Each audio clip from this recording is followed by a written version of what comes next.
Coach, si Nelson Saitono, your teammate for San Miguel. Lahat naman yan, naging teammate Halos lahat. But yun nga, tonight you got the long overdue recognition na kasama nyo sa 50 greatest Yeah, I'm players. so happy for him. Kasi sabi mo nga, long overdue. If you ask any regular o yung mga old supporters ng PBA, na-expect nila talaga na dapat nandyan siya.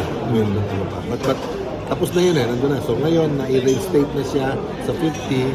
I'm more than happy talaga na nabigyan siya ng recognition. Kasi para sa akin, he is one of the best guy na naging nakalaban, naging teammate.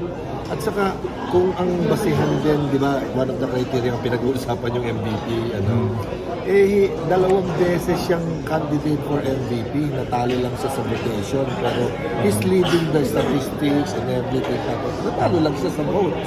Talo kay Agustin, saka talo kay Alvin. So, yun lang. Same thing with Danny Sigel, ganun din. Nung time na rookie year niya, correct me if I'm wrong during his rookie year, siya sana yung parang magiging second rookie MVP because he's leading the statistics, parang gano'n. But unfortunately, because of the votation again, natalo siya, napunta kay Benji Paras. Diba? So, I'm not saying na votation will win. Ang sa akin kasi, kung yun ang pagbabasihan yung mga gano'ng factor, talagang dapat nandun sila talaga sa list. Mag-justify lang. And then the two guys na yung mga nauna sa akin, Villamin and Victorino, magtataka bakit nandun, whatever. Kasi para sa akin, those two, kasi sa mga hindi nakakaalam, the PBA itself made a rule for them sa kanila. Actually, ang pagkakala ko, tatlo lang sila dati. Fernandez, Gidaben, and Victorino. And then eventually, dinagdag si Villamin. Imagine that, na-deprive yung dalawa. Kung if we're talking of championships, if we're talking of awards, recognition, na-deprive yung dalawa. Imagine kung nagsama sila sa isang team, baka mas maraming championships sila nakuha, di ba? So, technically, deserving din sila talaga to be there. Para sa akin, yun yung mindset ko na kung bakit napasama sila. Kasi majority naman, halos lahat nandun sila. Tapos, talaga namang hindi lang naman iba yun yung PBA nagbigay ng rule para sa kanila. Di ba? That's di ba? Para sa akin. Coach Alan, si Manny naging teammate mo na champion team 1990 Yeah. sa Presto. So please talk about how good he was as a teammate. Sabi ko nga sa'yo, the PBA will not restrict him from playing alongside Fernandez and kung hindi siya one of the best guys nung time na era na yon. I think started nung 1984 when wala pa ako nung sa Great Days pero they started to run a series of championships, di ba? He's one of the big man who can run the break really well, who can dribble. He won most improved.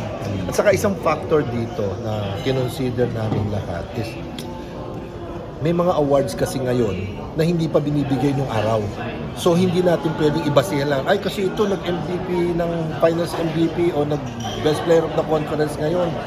Yung iba wala Maski nga ako, wala akong Finals MVP dahil hindi pa binibigay ng time namin. I'm not saying na shoot-in ako doon or whatever. Pero ang point ko is, hindi balance yung criteria for dun sa Kaya you have to consider all those things. And I'm so thankful with this group of selection committee.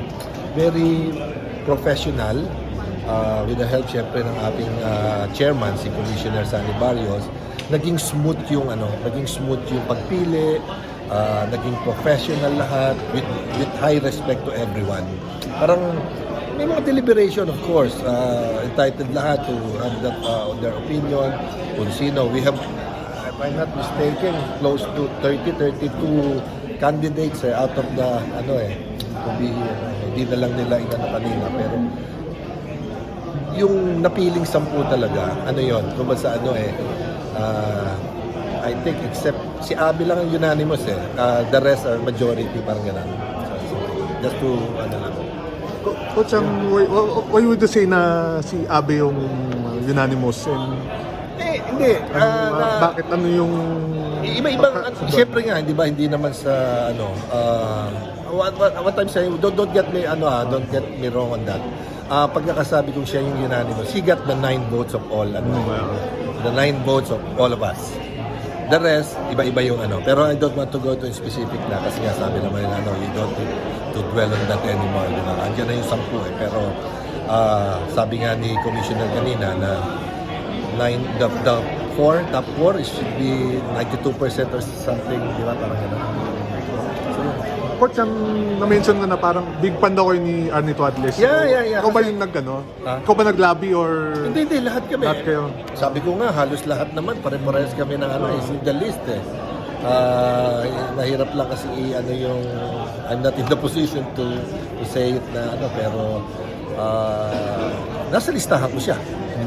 And nakasama siya, majority, pero ibig sabihin natin, din sa listahan nila yon. So, hindi ibig sabihin na nilabi ko yan. Kasi wala namang naging ganun eh.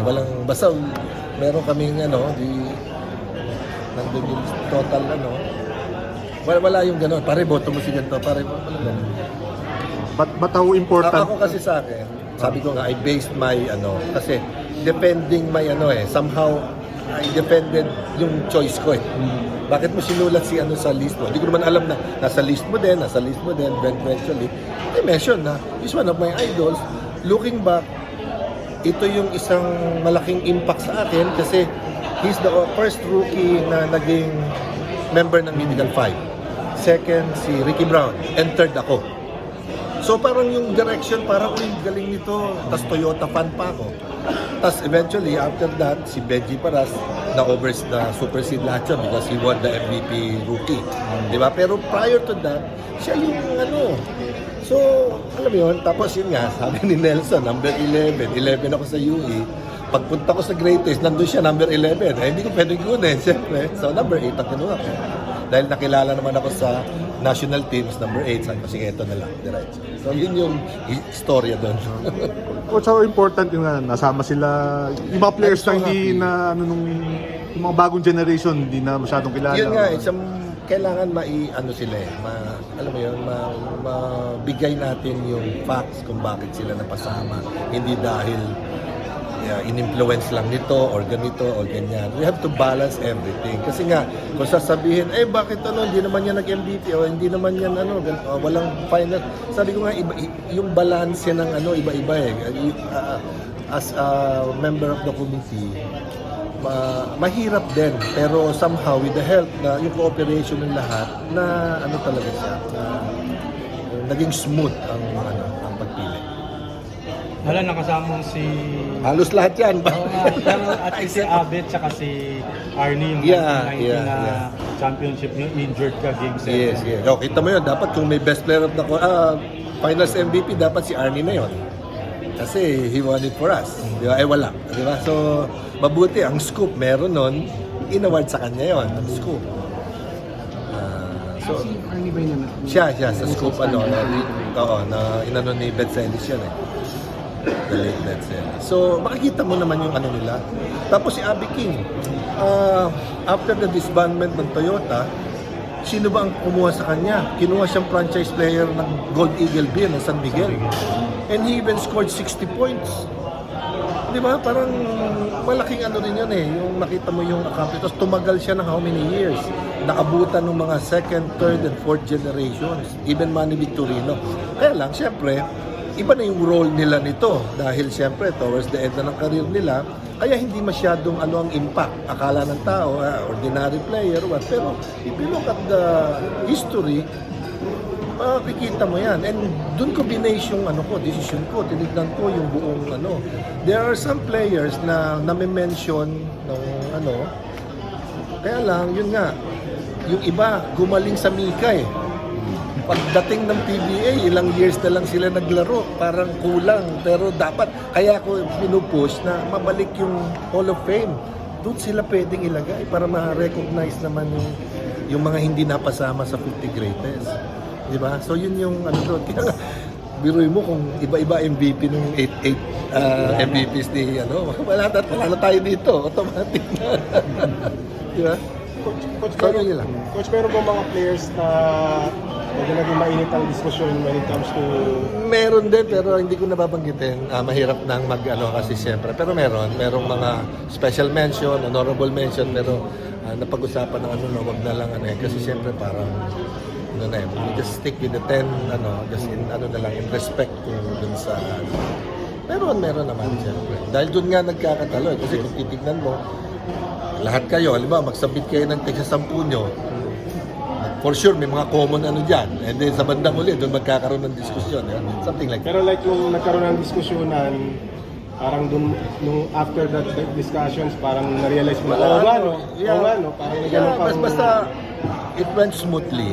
Kahit na we're all professional, we respect each other, we listen. Sabi nga ni Nelson, di ba, ni partner na Nelson, he absorb, he listen, di ba? So, makikita mo yung yung proseso. Kasi nga, nandun yung respect ng bawat isa. And maganda nga yung naging with the leadership of Sunny Barrios, yung chairman namin. Saka siyempre, cooperation ng PBA. Okay? Tenso na sa ito, yung your team... Yeah, I mentioned it already. Okay lang. Oo. Mention mo lang. Yeah, well-deserved naman siya talaga. Maski nung sabi ko nga, twice siyang natalo sa MVP race. He's leading the statistical points, pero he lost twice sa MVP race. So talagang deserving siya to lead. Coach, thank you. Sino matanda?